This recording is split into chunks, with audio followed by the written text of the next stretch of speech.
Good morning, girls. Myself, Dr. Sarita, and today we'll be doing William Blake's poem London, which is prescribed for second year BA. This poem, London, reveals William Blake's feelings towards the society that he lived in. To endure 1800s England was to know the most restrictive of societies where laws were broken only on penalty of death and people followed a specific societal protocol. The poem London reveals William Blake's true thoughts about society in which he lived, about the society in which he lived. It is still universal and timeless, and as every society has restrictions which it has placed on human lives. The speaker in this poem makes it very clear that he believes the government to have too much control and society to be stringent. Let's begin with stanza 1. I wander through every chartered street, near where the chartered Thames does flow, and mark in every face I meet marks of weakness, marks of woe. In the first stanza, the speaker provides setting and tone. The setting can, of course, be derived from the title, but the first stanza also reveals that the speaker is walking down a street. He says that he wanders down each chartered street. The term wander gives some insight into the speaker as well. He appears to be not quite sure of himself and a bit misguided, if not entirely lost. The use of the term chartered also suggests that the streets he walks are controlled and rigid. He is not walking in a free, open field, but a confined, rigid, mapped out area. The speaker will expound upon this idea later on in the poem, London. As he walks, he notices something about the faces of the people walking by. There seems to be the marks of weariness in them all. He describes their faces as having weakness and woe. This sets up the tone as melancholy. The gloom and the sadness seem to seep from the speaker's voice as he describes the passers by. Let's go on to stanza 2. In every cry of every man, in every infant's cry of fear, in every voice, in every ban, the mind-forged manacles I hear. While the stanza 1 sets up the tone of London, the second stanza gives some insight into the speaker's melancholy feelings towards the people he watches pass him by. The speaker reveals that from the cry of the newborn infant to the cry of the full grown man, he hears the mind forged manacles. This gives insight into his despairing view of mankind. The manacles are shackles or some kind of chains that keeps a person imprisoned. The fact that these chains and mind forged manacles reveals that they are metaphorical chains created by people's own ideas. The use of the word ban reveals that these manacles are placed there by society. A ban, of course, is a restriction given by law.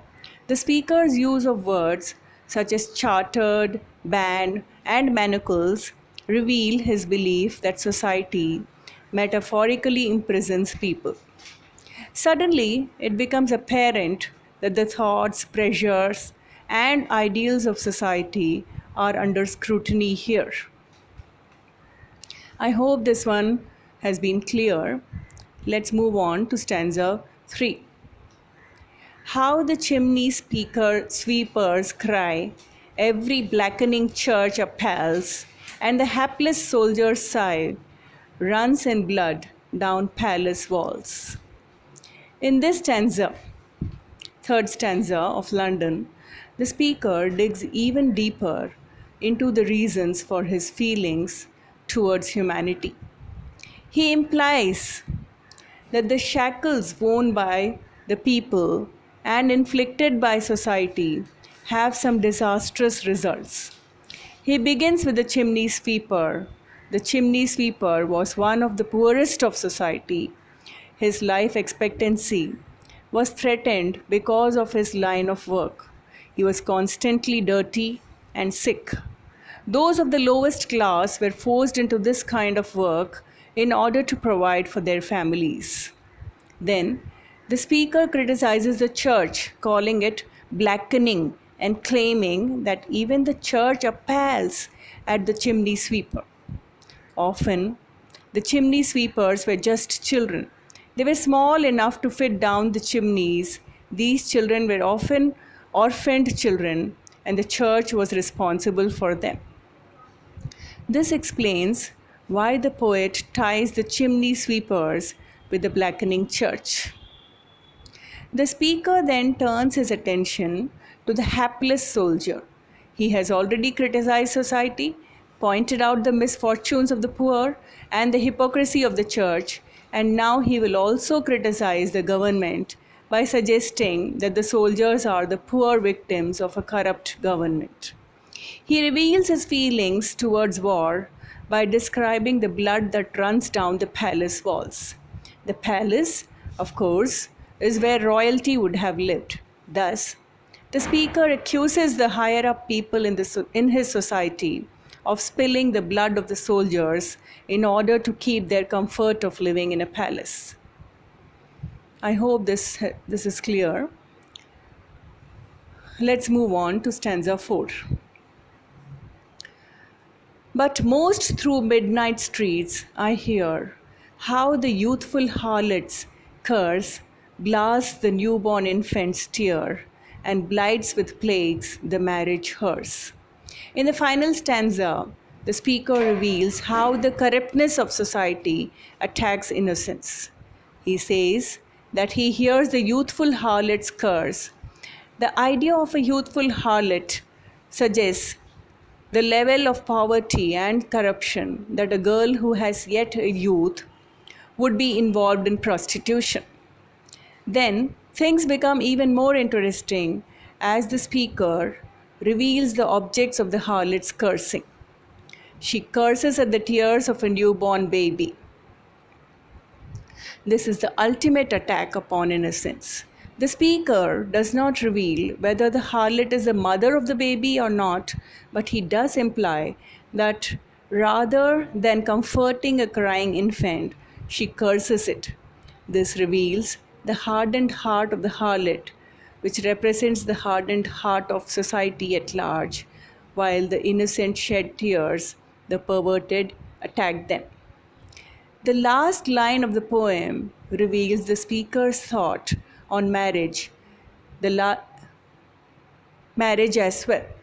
The harlot apparently has blighted, cursed the marriage hearse.